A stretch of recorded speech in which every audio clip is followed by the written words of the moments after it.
오늘은 이 팔복 설교의 네 번째 시간인 의에 줄이고 목마른 자는 복이 있냐니 그들이 배부를 것이며 저들이 배부를 것이며 이 말씀을 가지고 오늘 은혜를 나누기로 합니다.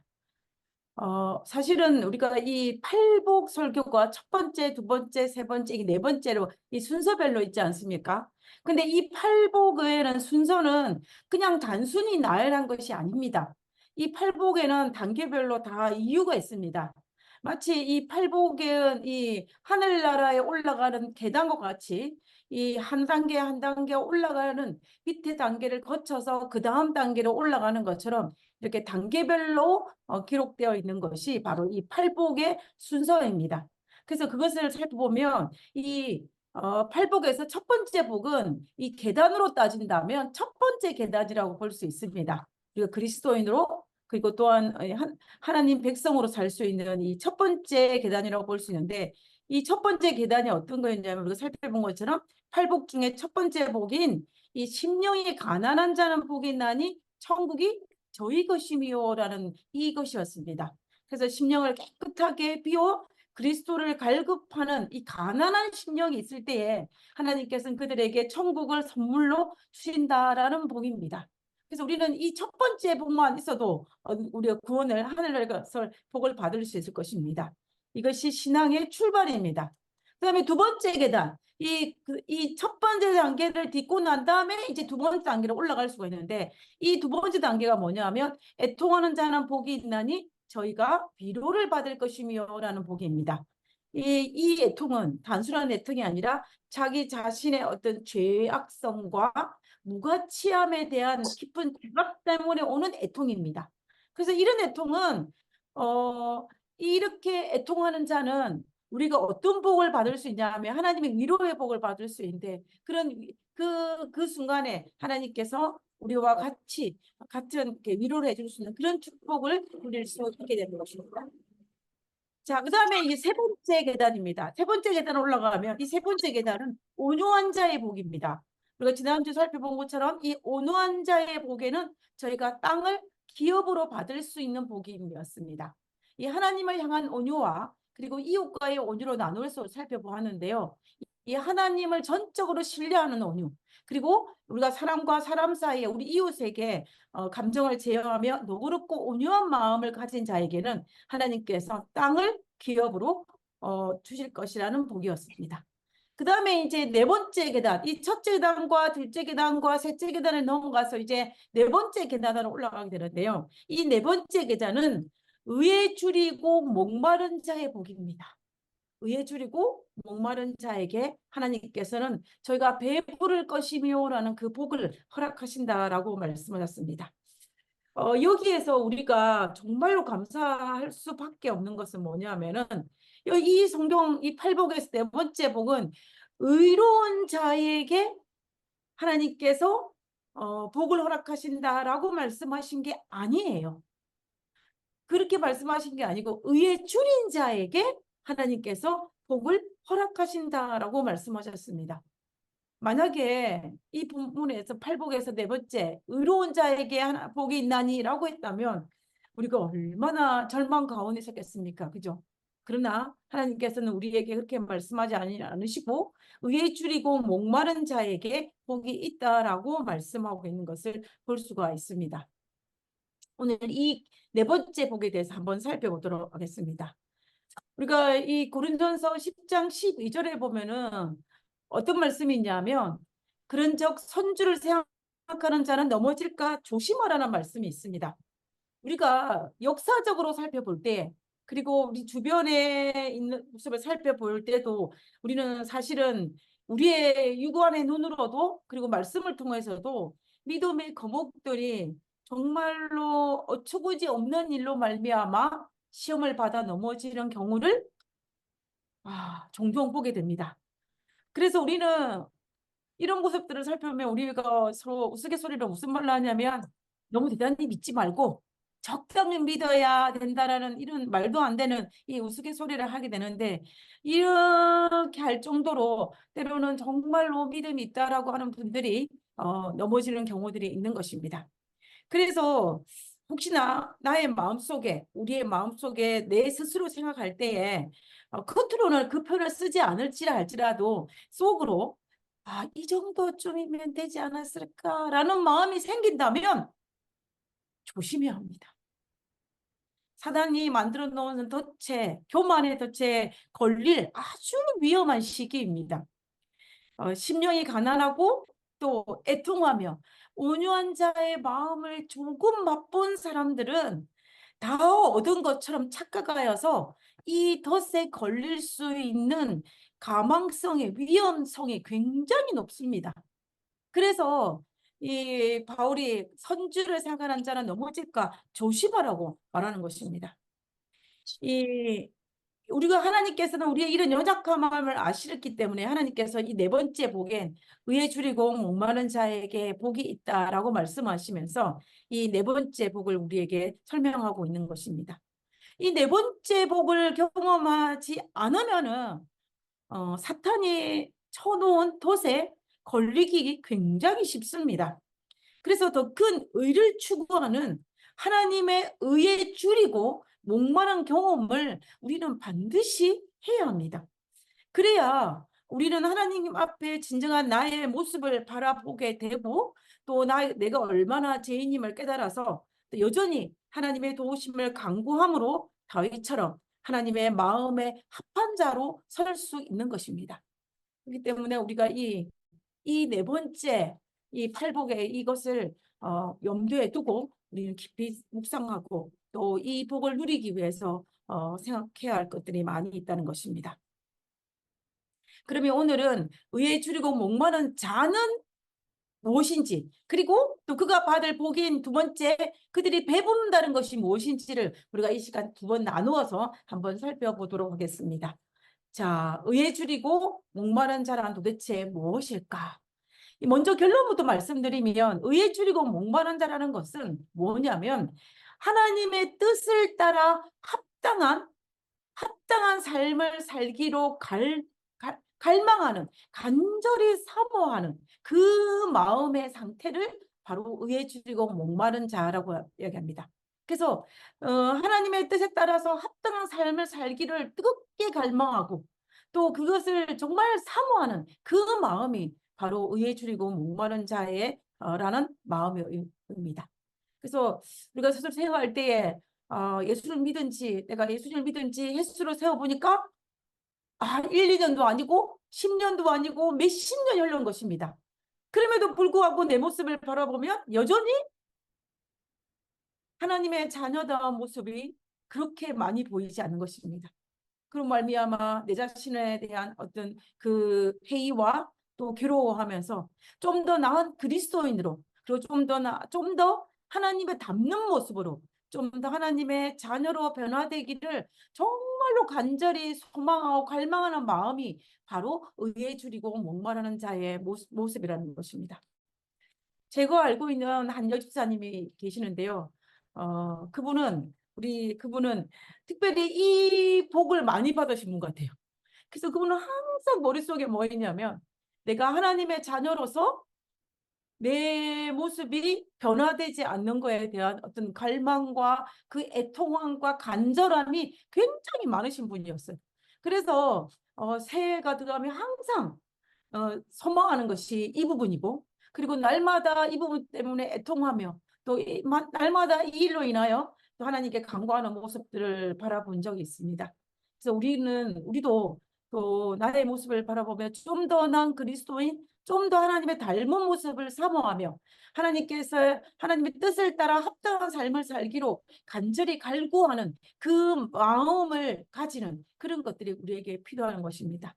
근데 의에 줄이고 목마른 자라는 여기에서 그 마음을 갈망해야 되는데요. 이 갈망하는 것이 무엇인지를 우리가 한번 생각해 봤으면 좋겠습니다. 그냥 단순히 나도 그렇게 되었으면 좋겠다. 나도 좀 더 나은 그리스도인이 되었으면 좋겠다라는 그런 의미가 아니에요. 그런 의미가 아니라 정말로 그 갈망이, 그 간절함이 어떤 것인지를 우리가 한번 살펴보았으면 좋겠습니다. 여러분 그 시편을 보면 사슴이 시냇물을 갈급한 같이라는 표현이 있지 않습니까? 그 표에 있는 것처럼 그것을 보면은 우리가 하나님 앞에 갈망하는 마음을 어떤 마음을 가져야 되는지를 우리가 알 수가 있습니다. 여러분 사슴을 잘 아실 것입니다. 그죠? 사슴은 뿔에서 사향이라는 독특한 냄새가 납니다. 근데 이 냄새는 죽을 때까지 이 뿌리에서 나온다고 그래요. 근데 문제는 뭐냐면 이 사슴을 죽이기 위해서 이제 사슴을 잡아먹으려고 하는 늑대나 뭐 그 사자나 이런 것들이 있으면은 무엇을 가지고 사슴을 쫓냐면은 이 사슴이 뿔에서 나는 독특한 향기를 맡으면서 찾아간다고 합니다. 그런데 그러면은 이 사슴은 본능적으로 자기 뿔에 있는 이 사향의 냄새를 없애기 위해서 어떻게 했냐면 이제 물을 찾아가는 것입니다. 사슴이 살 수 있는 유일한 길은 딱 한 가지밖에 없어요. 자기를 죽이기 위해서 쫓아오는 그 동물들에 피하기 위해서는 이 머릿속에나 이 뿔에서 나는 이 사향의 냄새를 감추기 위해서 시냇물에 물을 담그는 것입니다. 그리고 그 강을 건너야만이 이 뿔에서 나는 사향을 없앨 수가 있는 것입니다. 그래서 이 사슴이 시냇물을 갈급하는 이 말 속에는 그냥 물이 있으면 좋겠다라는 그런 단순한 의미가 아니에요. 생과 사의 기로에서 이 시냇물을 찾는 그 마음이 바로 갈망입니다. 그 마음이 간절함이에요. 그래서 의에 줄이고 목마른 자가 가질 수 있는 하나님 앞에 이 갈망이라는 것은 사슴이 시냇물을 찾는 그 목마름, 또 그 냄새를 채운 그 갈망이 바로 그것이라는 것입니다. 그래서 우리가 의에 줄이고 목마른 자가 누리는 이 마음의 상태는 내가 있으면 좋고 없으면 그냥 아쉬운 그런 갈망이 절대로 아니라는 것입니다. 생명에 달려있는 그는 중요한 그런 갈망입니다. 사실 우리에게도 냄새가 납니다. 그죠? 냄새예요. 향기가 아니고. 우리에게도 사슴의 사향과 같은 냄새가 있습니다. 죽을 때까지 바래지는 죄의 사향입니다. 죄의 냄새, 죄의 꼬리입니다. 이 냄새를 제거하려고 아무리 발버둥을 쳐도 우리는 우리 스스로 이 냄새를 제거할 수가 없습니다. 그래서 이 냄새를 제거하기 위해서는 우리는 사슴이 시냇물을 찾는 것처럼 찾아는 갈망하는 그 마음을 가지고 예수님을 찾고 예수님 안에 들어가야만이 우리는 이 사탄이 우리를 죽이기 위해서 만든 이 사향의 냄새를, 죄의 냄새를 제거할 수가 있는 것입니다. 우리가 또 성경에서 이 갈망이라는 것이 어떤 상태의 갈망인지를 우리가 알 수 있게 하는 비유가 하나 있습니다. 예수님께서 비유를 누가복음 15장에 이 비유를 통해서 탕자의 비유가 나오는데요. 이 탕자의 비유에서 탕자의 마음을 가지고 우리는 탕자가 얼마나 그 갈급하는 이 마음이 있었는지를 우리는 알 수가 있습니다. 그 부분을 한번 살펴보도록 하겠습니다. 우리가 알다시피 누가복음 15장에 보면 두 아들이 있습니다. 그죠? 두 아들인데 이 첫째 아들은 그나마 의로운 아들이었던 것 같아요. 그런데 우리가 알다시피 이 둘째 아들은 굉장히 욕심도 많고 아버지에게 잘하지 못하는 아들이었습니다.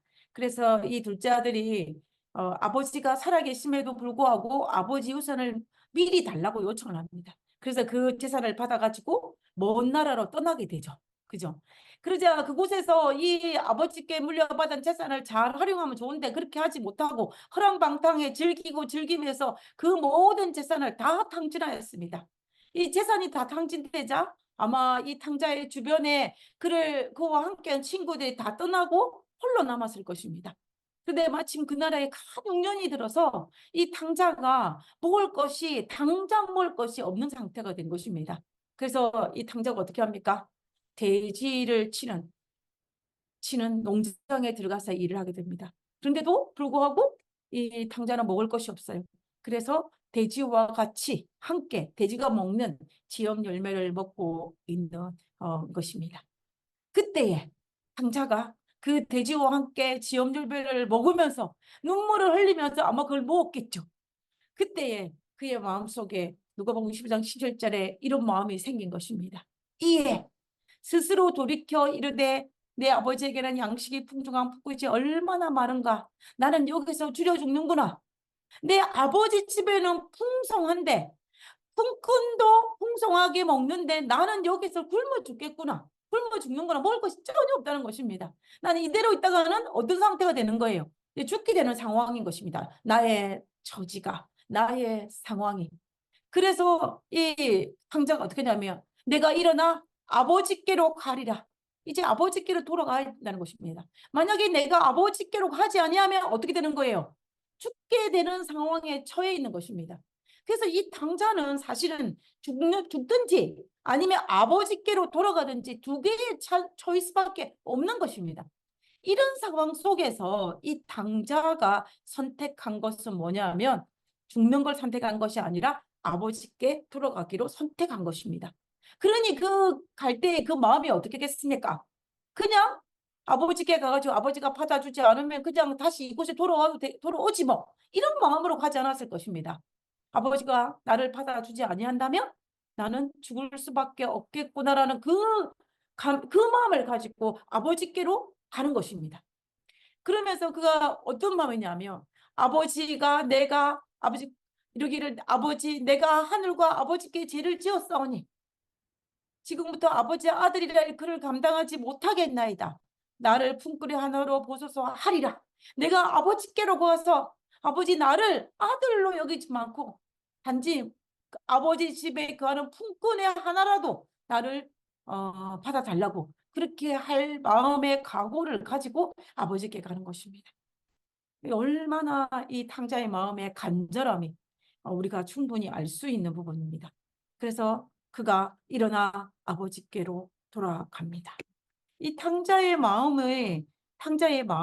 이 마음이 바로 갈망하는 마음입니다. 아버지께 돌아가지 아니한다면 방법이 전혀 없는 상황에서 아버지에게 가야만이 아버지 외에는 그 어떤 희망도 아버지 외에는 그 어떤 방법도 없다는 것을 깨닫고 그다음에 아주 절박한 마음으로 가는 그 마음이 바로 갈망하는 마음이고 또 이 아버지와 관계를 회복하고 싶은 그 마음이 바로 갈망하는 마음입니다. 이것을 우리가 팔복에서 의에 줄이고 목마른 자의 마음이라고 설명하는 것입니다. 우리가 하나님을 향하여 가지는 그 마음이 의에 줄이고 목마른 자의 마음을 가져야 되는데 그 마음이 바로 탕자가 아버지께로 돌아갈 때 그때 그 마음이라는 것입니다. 여러분 탕자처럼이라는 이 복음 가사를 들어보신 적이 아마 있으실 것입니다. 이 찬양의 가사는 정말로 의에 줄이고 목마른 자가 하나님 앞에 그 갈망하는 마음으로 부르는 노래가 바로 이 노래입니다. 옛날에 제가 한 간증을 들은 적이 있었는데요.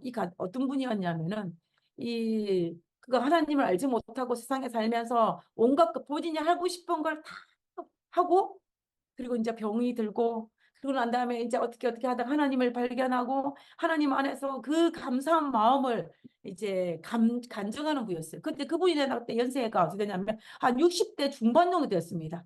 그분이 이제 하나님을 발견하고 난 다음에 이 남자분이 간증을 하는데 이 간증을 하면서 이 노래를 불렀어요. 강자처럼. 이 노래를 부르는데 그분이 이 노래를 부르면서 남자분이잖아요. 남자분인데 눈물을 줄줄 흘리면서 이 노래를 다 부르지를 못하는 것입니다. 이제 반주는 진행하고 있는데 이분이 이 노래를 부르면서 어떤 부분에는 울먹거려서 어떤 한 파트는 부르지도 못하고 지나가는 거예요. 그러면 또 반주에 따라서 그 다음 가사를 부르고 이렇게 이제 간증하는 모습을 제가 본 적이 있습니다. 그래서 저는 이 찬양을 부를 때마다 제 마음속에 그분이 생각이 납니다. 그분이 얼마나 하나님 앞에 정말로 애통하는 마음으로 이 노래를 불렀을까라는 생각을 하면서 제가 그분이 생각나는데 제가 이 찬양을 여기서 불렀으면 얼마나 좋겠습니까? 그죠? 그렇지만 아마 제가 찬양을 부르지 않는 것이 더 복되리라 생각하고 제 가사를 한번 읽어보도록 하겠습니다. 어, 탕자처럼 방황할 때도 내가 탕자처럼 방황할 때도 애타게 기다리는 부드러운 주님의 음성이 내 마음을 녹이셨네. 오 주님, 나 이제 갑니다. 날 받아 주소서. 이제 이 가사처럼 탕자와 똑같은 마음이에요. 가지 않으면 나에게는 희망이 없는 것입니다. 불순종한 요나와 같이 방황하던 나에게 따뜻한 주님의 손길이 내 손을 잡으셨네. 오 주님, 나 이제 갑니다. 날 받아 주소서. 이제는 주님만 위하여 이 생명 바치리다. 음탕한 저 고멜과 같이도, 고멜과 같이, 요나와 같이, 탕자와 같이 방황하던 나에게 너그러운 주님의 용서가 내 마음을 녹이셨네. 오 주님, 나 이제 갑니다. 날 받아 주소서. 이제는 주님만 위하여 죽도록 충성하리. 아, 지금 이 탕자처럼의 이 가사처럼 정말로 어, 요나와 그리고 고멜과 탕자처럼 세상에서 방황하지만 하나님께 돌아가지 않으면 방법이 없다는 걸 깨닫고 주님만 바라보며 주님께 나가기를 결심하는 그 내용을 담겨져 있는 찬양이 바로 이 찬양입니다. 의에 줄이고 목마른 자의 찬양이라고 볼 수가 있는 것입니다. 여기에서 의에 줄이고 목마른 자는 복이 있나니라는 이 구절에서 이 의가 무엇인지를 우리가 원어적으로 한번 정리를 해보도록 하겠습니다. 이 의는 사전적인 의미로 볼 때는 옳고 정직한 것입니다. 옳고 정직한 것. 그러나 성경적인 의미에는 조금 다릅니다. 성경적인 의미에서 이 의는 두 가지가 있는데요. 이 로마서 3장 10절에 이 의인은 하나도 없나니라고 말했던 이 부분에서 이 의인은 어떤 분이냐면 헬라어로 디카이오스라고 볼 수 있습니다. 이 디카이오스는 하나님의 성품이에요. 하나님의 성품. 하나님의 성품인데 이거는 사람이면 그런 의로운 사람이 하나도 없는 것입니다. 오직 하나님의 성품이 의로운 것입니다. 그래서 이 로마 3장 10절에 이 의는 하나도 없다는 그 의에서는 이 하나님의 성품을 나타낸 것입니다. 근데 오늘 보고 싶은 마태복음 5장에 있는 의에 줄이고 목마른 자의 그 의는 뭐냐 하면은 의이신 하나님의 성품이신 하나님과 연합되어 의롭게 된 상태를 말하는 것입니다. 결과적으로 뭐냐면 이 의는 하나님과 연합하여서 하나님으로 인하여 내가 의롭게 된 상태인 것입니다. 그 상태에 줄이고 목마른 자라는 것입니다. 내가 하나님과 연합된 자가 되어서 하나님께서 소유하신 그 성품을 가지기를 갈망하는 그것에 갈망하는 마음으로 인하여 줄이고 목마른 자가 복이 있다라고 말하고 있는 것입니다. 그래서 결과적으로 우리가 이 하나를 정리를 다시 해보면요. 이 의는 하나님과 바른 관계를 맺고 있는 상태가 바로 이 의라는 것입니다. 그래서 이 팔복에서 이 네 번째 복은 하나님과 바른 관계를 회복하고자 갈망하고 있을 때 누리는 복입니다. 하나님과 올바른 관계를 합한 자의 마음을 갖고 싶은 그 목마름을 있는 그 상태가 바로 예수님은 복 있는 자라고 설명하고 있는 것을 볼 수가 있는 것입니다. 우리가 성경에서 구약에서 특별히 두 인물을 통하여서 우리가 이 부분에 누가 의에 줄이고 목마른 자가 왜 예수님께서 복이 있다라고 말씀하셨는지를 우리가 알 수 있는 두 인물이 있습니다. 그 인물은 누구냐면 사울과 다윗입니다. 우리가 알다시피 사울과 다윗은 이 초기 이스라엘 나라의 왕이었습니다. 그죠? 1대가 사울이었고 두 번째가 다윗이었습니다. 그래 다윗이었습니다. 이 사울과 다윗은 사실은 둘 다 범죄를 하였습니다. 어쩌면 사울보다 다윗이 더 큰 죄를 지었을 것입니다. 여기에 대해서는 사실은 그 어느 누구도 반박을 하지 못할 것입니다. 그런데 그럼에도 불구하고 우리는 사울을 실패하는 왕이라고 평가를 하고 그와 반면에 더 큰 죄를 지었다라고 말하는 다윗은 우리가 많은 이들에게 오늘날 이스라엘 살고 있는 우리들에게도 그리고 그 당시에 있는 하나님의 백성에게도 그리고 하나님에게도 영적으로 기감이 되는 인물이 바로 다윗이었습니다. 그리고 사도행전에 보면은 이 어, 다윗이 하나님 마음에 합한 자라는 표현을 쓰고 있어요. 그만큼 다윗과 누가 사울은 똑같이 범죄를 했지만은 누구 한 사람은 실패하고 한 사람은 정말 하나님께 합한 자라는 그 칭호를 받을 만큼 우리에게 믿음 영적으로 기감이 되는 것을 볼 수가 있습니다. 그 이유가 무엇인지를 우리가 찾아보는 것은 우리에게 굉장히 중요합니다. 왜냐하면 우리도 다윗처럼 사울처럼 이 땅에 살면서 죄를 짓고 싶은 마음이 눈꽃만큼도 없지만 우리는 이 죄의 냄새를 날마다 풍기고 있기 때문에 우리는 죄를 짓고 있기 때문입니다. 그러면은 죄를 짓고 있는 이 상황에서 내가 어떻게 다윗처럼 살 수 있을 것인가? 사울처럼 살지 않고 그런 상황 속에서 다윗과 사울이 이 차이점이 무엇인지를 우리가 좀 더 깊이 알 필요가 있다는 것입니다. 사무엘상 18장 12절에 보면 사울과 다윗이 왜 다른 길을 갔는지를 알 수 있는 그 표현하는 한 구절을 바로 이 구절이라고 볼 수 있을 것입니다. 사무엘상 18장 12절에 보면 여호와께서 사울을 여호와께서 사울을 떠났고 다윗과 함께 계심으로 우리가 이 본문에서 하나님께서 사울을 떠났고 다윗과 함께 했다는 이 짧은 문장이 다윗과 사울이 정말 똑같이 범죄하였지만 사울은 실패한 왕이 되었고 실패한 왕뿐만 아니라 실패한 인간이 되었다며 다윗은 그와 반대가 됐다는 그 이유가 바로 하나님을 떠났는지 아니면 하나님과 함께 하셨는지 그거에서 우리는 찾을 수 있을 것입니다. 우리가 알다시피 우리가 사울은 자기중심적이었어요. 자기중심적이었습니다. 왕이 되고 난 다음에. 그리고 일반 백성들의 여론이 어땠는지 그 여론 중심이었어요. 그리고 누구 중심이냐면 사람 중심이었습니다. 하나님 중심이 아니었어요. 그의 마음속에는 하나님보다는 자기가, 하나님보다는 사람이, 하나님보다는 백성들의 마음이 더 중요한 사람이 바로 사울이었습니다. 그래서 하나님이 사울을 떠날 수밖에 없었어요. 이 하나님이 사울을 떠나고 싶어 떠난 것이 아니라 사울이 하나님을 거부했기 때문에 떠날 수밖에 없었습니다. 우리가 구약 성경을 살펴볼 때 하나님이 떠났다는 표현이 여기저기에 있는데요. 그 모든 이 백그라운드를 살펴보면 하나님이 떠나고 싶었던 것은 한 번도 없어요. 왜냐하면 하나님이 떠날 수밖에 없도록 만들었기 때문에 하나님이 억지로 떠난 것입니다. 그리고 또 이제 반대로 이제 다윗은 어떻습니까? 다윗은 하나님과 함께였어요. 그가 바로 죄인이었지만 함께였습니다. 그러면 사울과 다윗의 차이점은 과연 무엇일까?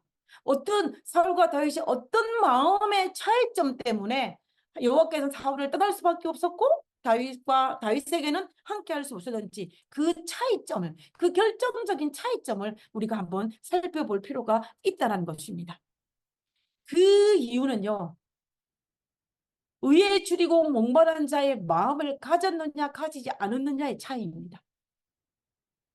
결론적으로 이야기하면 사울은 의에 줄이고 목마른 자의 마음이 없었어요. 마음이 없었습니다. 그러나 그와 반대로 다윗은 의에 줄이고 목마른 자의 그 마음이 굉장히 컸습니다.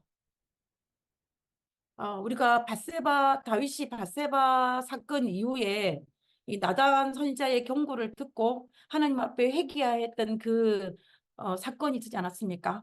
그때의 지은 시가 두 편이 있습니다. 시편 32편과 시편 57편입니다.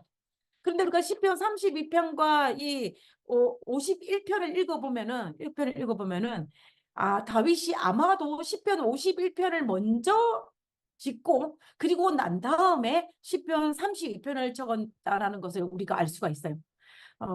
우리가 시편 51편을 한번 살펴보도록 하겠습니다. 시편 51편에 보면은 이 자기가 죄를 짓고 난 다음에 하나님이 용서하심을 경험하지 못한 상태에서 하나님의 관계가 깨어진 상태에서 지은 시가 바로 시편 51편입니다. 자기가 죄인이라는 걸 깨달았어요. 자기가 얼마나 큰 죄를 지었는지 나단 선자의 경고를 통하여서 자신의 은폐하고자 했던 이 죄가 적나라하게 다 드러나는 것을 이 다윗이 알았습니다. 그때 다윗이 시편 51편 1절에 이렇게 합니다. 우리가 정말로 사랑하는 시이지 않습니까? 하나님이여 주의 인자를 쫓아 나를 긍휼히 여기시며 나를 불쌍히 여기시며, 하나님의 불쌍히 여기는 이유가 뭐냐면 한 가지입니다. 주의 인자 그리고 주의 많은 자비, 이 두 가지 이유 때문에 나를 긍휼히 여기시고 나의 죄가를 도말하여 용서하여 달라고 간구합니다. 2절에 나의 죄악을 맑게 씻기시며 나의 죄를 깨끗게 제하소서. 대전하에 나는 내 죄가를 아오니 내 죄가 항상 내 앞에 있나이다. 하나님, 내가 죄를 지었습니다 라고 인정하고 고백하는 부분입니다. 그 다음에 9절에 주의 얼굴은 내 죄에서 주의 얼굴을 내 죄 돌이키시고 내 모든 죄악을 도말하소서. 하나님, 나의 죄를 용서해 달라는 것입니다. 그리고 제가 정말 좋아하는 말씀인데요. 하나님이여 내 속에 정한 마음을 창조하시고 내가 죄악으로 가득 찼지만 하나님이여 나를 긍휼히 여기사 나를 불쌍히 여기사 내 속에 정한 마음을 창조하시고 내 안에 정직한 영을 새롭게 하여 달라고 간구하는 것입니다. 그리고 나를 주 앞에서 쫓아내지 마시며 주의 성신을 내게서 거두지 마소서라고 간구합니다. 우리가 시편 51편을 읽어보면요, 다윗은 하나님 외에는 방법이 없다는 그 절박한 마음이 담겨져 있어요. 장자가 아버지께로 갈 때의 그 마음입니다. 사슴이 물을 찾는 그 마음입니다. 그 마음을 담아서 다윗이 시편 51편을 기록한 거예요. 그래서 다윗은 이때에 하나님이 자기의 죄를 용서하지 아니하시면 자기에게 아무런 희망이 없다는 것을 알고 하나님의 인자하심을, 하나님의 자비를 쫓아서 나를 불쌍히 여기사 나를 용서해 달라고 간구하고 있는 것입니다. 이 다윗은 하나님과 죄로 말미암아 하나님과 나 사이에 깨어진 이 관계를 회복시켜 달라고 정말로 의에 줄이고 목마른 자의 심령으로 하나님께 호소하고 있는 시가 바로 시편 51편인 것입니다. 그리고 시편 32편에 보면은 하나님께서 다윗의 의에 줄이고 목마른 자의 마음을 아시고 그 죄를 용서하셨어요. 그리고 난 다음에 시편 32편을 지었는데 다윗이 이렇게 고백합니다. 시편 32편 5절입니다. 내가 이르기를 내 허물을 여호와께 자복하리라 하고 주께 내 죄를 아뢰고 내 죄악을 숨기지 아니하였더니, 우리 시편 51편에 있는 그 본문을 그 마음인 것을 알 수가 있죠. 그때에 주께서 내 죄악을 사하셨나이다. 이러면서 시편 32편에 하나님을 찬양하고 있는 이 다윗의 모습을 볼 수가 있습니다. 우리는 이 사울과 다윗의 이 모습을 통하여서 다윗은 죄를 지었을 때 자기의 죄가 얼마나 큰지를 알고 하나님의 그 용서하심을 갈망하는 마음이 정말 의에 줄이고 목마른 자의 그 강력한 갈망과 간절한 마음으로 하나님께 간구했던 것입니다. 그래서 사울은 어땠어요? 사울은 그런 마음이 없었어요. 우리가 사무엘상을 어디를 읽어봐도 사울은 그러한 기미가 보이는 것을 찾을 길이 없습니다.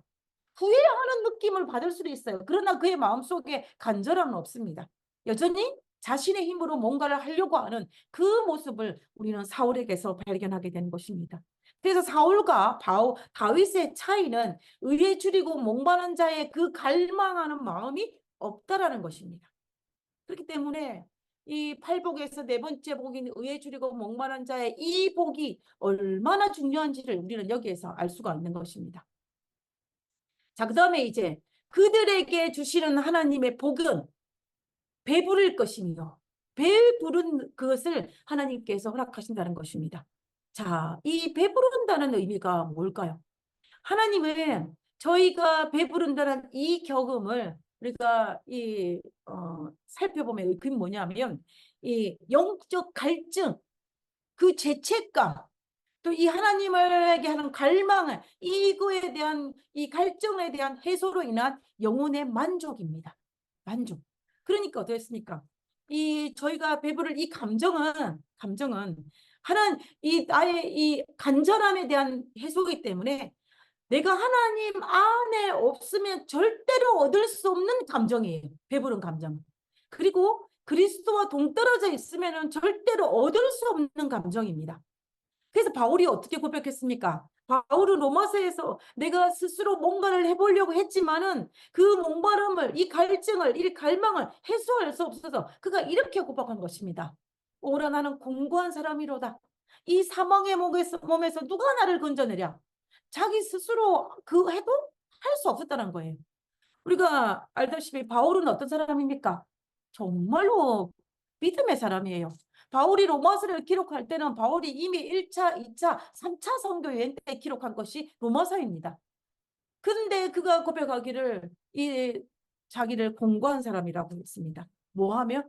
내가 하나님 안에 없다면. 그래서 바울과 같은 사람도 해결할 수 없는 부분입니다. 그래서 의에 줄이고 목마른 이 경험을 하나님 앞에 갈망하는 마음을 가져야만이 배부른 감정을 가질 수가 있는 것입니다. 그래서 예수님은 그것을 아시기 때문에 요한복음 7장 37절과 38절 39절에 뭐라고요? 하나님께서 초청을 하시냐면 한번 살펴보겠습니다. 명절 끝날 그 큰 날에 예수께서 서서 외쳐 이르시되 누구든지 목마르거든 내게 와서 마시라. 우리가 이 팔복의 그 의에 줄이고 목마른 그거가 동일한 것입니다. 누구든지 목마르거든. 여기서 이 목마른 그냥 단순히 물이 먹고 싶은 이 갈증을 이야기하는 것이 아니에요. 아닌 것입니다. 의에 줄이고 목마른 자는 다 내게로 오라는 것입니다. 나를 믿는 자는 성경의 이름같이 그 배에서 생수의 강이 흘러나리라. 39절에 보면 설명을 하고 있습니다. 이는 그를 믿는 자들이 받을 생수의 강이 뭐라? 성령을 가리켜 말씀하신 것이라 라고 했습니다. 성령. 그러니까 결과적으로 우리는 이 본문에서 뭐를 할 수 있냐면 의에 줄이고 목마른 자의 갈증을 해소할 수 있는 방법은 주님 안에서 또 얻을 수 있는 성령을 통하여서 얻을 수밖에 없다는 것입니다. 성령의 충만이, 영적 충만이 바로 뭐냐면 저희가 배부를 것이라는 것입니다. 그래서 주님은 의에 줄이고 목마른 모든 자들을 우리에게 초청하고 계시는 것입니다. 그리고 그 예수님께 나아가야만이 우리의 갈증을 채울 수가 있습니다.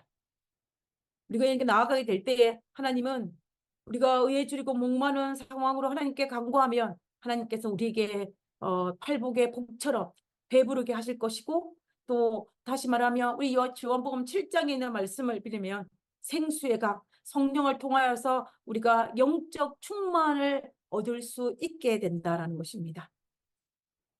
그래서 결과적으로 팔복 중에 네 번째 복인 이 의에 줄이고 목마른 자가 누릴 수 있는 축복은 성령 충만입니다.